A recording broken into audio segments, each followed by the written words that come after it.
ಎಲ್ಲರಿಗೂ ನಮಸ್ಕಾರ. ನಾನು ಕವಿತಾ ಕುಟುಂಬ ಕನ್ನಡ ವ್ಲಾಗ್ಗೆ ಸ್ವಾಗತ. ಎಲ್ಲರೂ ಹೇಗಿದ್ದೀರಾ? ಚೆನ್ನಾಗಿದ್ದೀರಾ ಅಂದ್ಕೊಂಡಿದ್ದೀನಿ. ಬನ್ನಿ ಇವತ್ತಿನ ವಿಡಿಯೋ ಸ್ಟಾರ್ಟ್ ಮಾಡೋಣ. ಅದೇನಪ್ಪ ಅಂದರೆ ಹೊಸ ರೆಸಿಪಿ ಜೊತೆ ಬಂದಿದ್ದೀನಿ. ತುಂಬಾ ಇಂಟ್ರೆಸ್ಟಿಂಗ್ ಆಗಿರೋಂಥ ರೆಸಿಪಿ ಇದು. ತುಂಬ ಹೆಲ್ತ್ಫುಲ್ಲು. ಈಗಿನ ಇದರಲ್ಲಿ ಜಂಜಾಟದ ಲೈಫಲ್ಲಿ ನಮ್ಮ ಆರೋಗ್ಯ ಕಾಪಾಡ್ಕೊಳ್ಳೋದು ತುಂಬಾ ಮುಖ್ಯ ಅಲ್ವಾ? ಹಾಗಾಗಿ ಆರೋಗ್ಯ ಕಾಪಾಡೋ ಅಂಥ ಒಂದು ಒಳ್ಳೆ ಇಂಗ್ರೀಡಿಯೆಂಟ್ನ ಯೂಸ್ ಮಾಡಿಕೊಂಡು ತುಂಬ ಚೆನ್ನಾಗಿರೋಂಥ ಸ್ವೀಟ್ ಮಾಡ್ತಾಯಿದ್ದೀನಿ. ಹೇಗೆ ಮಾಡೋದು ಅಂತ ನೋಡೋಣ ಬನ್ನಿ.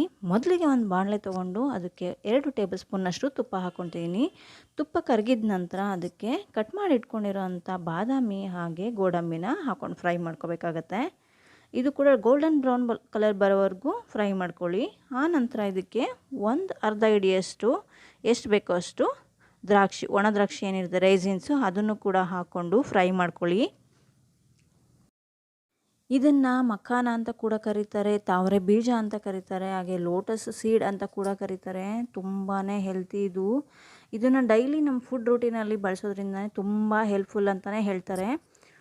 ನಮ್ಮ ಆರೋಗ್ಯಕ್ಕೆ ತುಂಬ ಬೆನಿಫಿಟ್ ಸಿಗುತ್ತೆ ಇದು ಯೂಸ್ ಮಾಡೋದ್ರಿಂದ.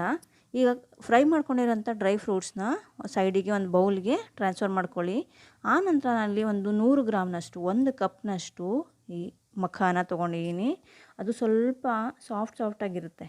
ಅಂದರೆ ಮಂಡಕ್ಕಿ ಮೆತ್ತಗಾದಾಗ ಯಾವ ಥರ ಇರುತ್ತೆ ಆ ಥರ ಇರುತ್ತೆ. ಅದನ್ನು ಸ್ವಲ್ಪ ಕ್ರಿಸ್ಪ್ ಆಗೋದಕ್ಕೋಸ್ಕರ ಒಂದು 5 ನಿಮಿಷ ಅದನ್ನು ಫ್ರೈ ಮಾಡ್ಕೋಬೇಕಾಗತ್ತೆ. ಅದರಲ್ಲೇ ತುಪ್ಪ ಉಳಿದಿರುತ್ತಲ್ಲ, ಆ ತುಪ್ಪದಲ್ಲೇ ಫ್ರೈ ಮಾಡ್ಕೋತಾ ಇದ್ದೀನಿ. ಎಕ್ಸ್ಟ್ರಾ ಏನು ತುಪ್ಪ ಹಾಕಿಲ್ಲ ನಾನು. ಅದನ್ನು ಫ್ರೈ ಮಾಡಿಕೊಂಡು ಈ ರೀತಿಯಾಗಿ ಕ್ರಿಸ್ಪ್ ಆಗೋವರೆಗೂ ಒಂದು 5ರಿಂದ 6 ನಿಮಿಷ ಫ್ರೈ ಮಾಡ್ಕೋಬೇಕಾಗತ್ತೆ. ಇದನ್ನು ಕೂಡ ಫ್ರೈ ಆದ ನಂತರ ಒಂದು ಬೌಲ್ಗೆ ಟ್ರಾನ್ಸ್ಫರ್ ಮಾಡ್ಕೊಳ್ಳಿ. ಈ ರೆಸಿಪಿ ಒಮ್ಮೆ ಟ್ರೈ ಮಾಡಿ ಹೇಗೆ ಬಂತು ಅಂತೇಳಿ ಕಮೆಂಟ್ ಮಾಡಿ ತಿಳಿಸಿ. ಡ್ರೈ ಫ್ರೂಟ್ಸು ಮತ್ತು ಮಖಾನ ರೋಸ್ಟ್ ಮಾಡ್ಕೊಂಡೇವಲ್ಲ, ಅದೇ ಬಾಣಲೆಗೆ 1 ಲೀಟರ್ನಷ್ಟು ಹಾಲು ಹಾಕೋತಾ ಇದ್ದೀನಿ. ಅದು ಸ್ವಲ್ಪ ಕುದಿಯೋಕ್ಕೆ ಬಿಡಿ.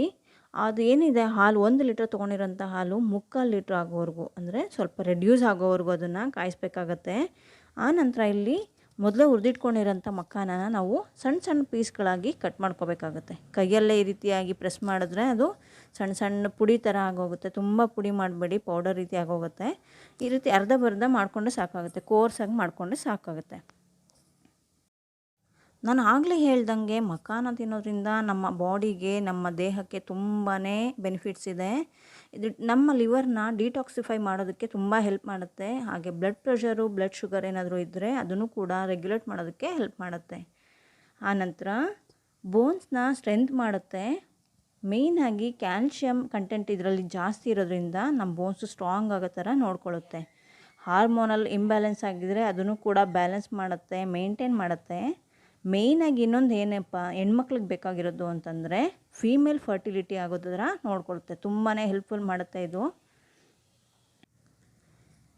ಈಗಿನ ಬ್ಯುಸಿ ಶೆಡ್ಯೂಲಲ್ಲಿ, ಬ್ಯುಸಿ ಲೈಫ್ ಸ್ಟೈಲಲ್ಲಿ ಎಲ್ಲರೂ ದಪ್ಪ ಆಗಿರ್ತಾರೆ. ಕಾಮನ್ ಆಗಿ ವೆಯ್ಟ್ ರೆಡ್ಯೂಸ್ ಮಾಡಬೇಕು, ವೆಯ್ಟ್ ಲಾಸ್ ಮಾಡಬೇಕು ಅಂತಿರ್ತಾರಲ್ಲ, ಅಂಥವ್ರಿಗೆ ಹೇಳಿ ಮಾಡಿಸಿದಂಥ ವಸ್ತು ಇದು. ವೆಯ್ಟ್ ಲಾಸ್ ಮಾಡೋದಕ್ಕೆ ತುಂಬಾ ಹೆಲ್ಪ್ಫುಲ್ ಇದು. ಆನಂತರ ಕಾಯ್ತಾ ಇರೋಂಥ ಹಾಲಿಗೆ ನಾನಿಲ್ಲಿ ಅರ್ಧ ಕಪ್ನಷ್ಟು ಸಕ್ಕರೆ ಹಾಕ್ಕೊಂಡಿದ್ದೀನಿ. ಸಕ್ಕರೆ ನಾವು ಜಾಸ್ತಿ ತಿನ್ನೋರಾದರೆ ಜಾಸ್ತಿ ಹಾಕ್ಕೋಬೋದು. ನಾನಿಲ್ಲಿ ಸಾಕಷ್ಟು ಹಾಕ್ಕೊಂಡಿದ್ದೀನಿ.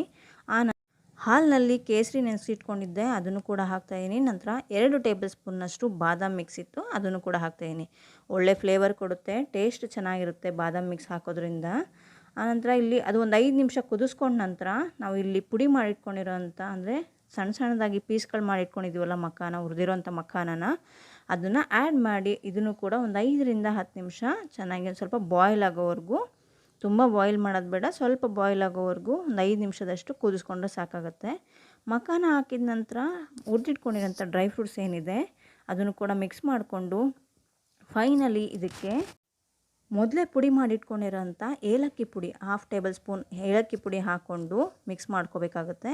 ಚೆನ್ನಾಗಿ ಮಿಕ್ಸ್ ಮಾಡಿ ಒಂದು 5ರಿಂದ 6 ನಿಮಿಷ ಚೆನ್ನಾಗಿ ಕುದಿಸ್ಕೊಂಡ್ರೆ ಮಖಾನ ಖೀರ್ ರೆಡಿಯಾಗುತ್ತೆ. ತುಂಬಾ ಟೇಸ್ಟಿಯಾಗಿರೋಂಥ, ಹೆಲ್ತಿಯಾಗಿರೋಂಥ ಮಖಾನ ಖೀರ್ ಯಾರಿಗೆಲ್ಲ ಇಷ್ಟ ಆಗಲ್ಲ ಹೇಳಿ? ನೋಡ್ತಾ ಇದ್ದರೆ ತಿನ್ನಬೇಕು ಅನ್ನಿಸ್ತದಲ್ವಾ? ಒಮ್ಮೆ ಟ್ರೈ ಮಾಡಿ ಹೇಗೆ ಬಂತು ಅಂತೇಳಿ ಕಮೆಂಟ್ ಮಾಡಿ ತಿಳಿಸಿ. ಓಕೆ ಫ್ರೆಂಡ್ಸ್, ಈ ವಿಡಿಯೋ ಇಷ್ಟ ಆಗಿದ್ದರೆ ಲೈಕ್ ಮಾಡಿ, ಶೇರ್ ಮಾಡಿ, ಕಮೆಂಟ್ ಮಾಡಿ. ಹಾಗೆ ನನ್ನ ಚಾನಲ್ಗೆ ಹೊಸದಾಗಿ ನೋಡ್ತಾ ಇದ್ದರೆ ಪ್ಲೀಸ್ ಸಬ್ಸ್ಕ್ರೈಬ್ ಮಾಡ್ಕೊಂಡು ನೋಡಿ. ಪಕ್ಕದಲ್ಲೇ ಇರೋಂಥ ಬೆಲ್ ಐಕನ್ನ ಪ್ರೆಸ್ ಮಾಡಿ. ನಾನು ಯಾವುದೇ ಹೊಸ ವಿಡಿಯೋ ಹಾಕಿದ ತಕ್ಷಣ ನಿಮಗೆ ನೋಟಿಫಿಕೇಷನ್ ಬರುತ್ತೆ. Thank you.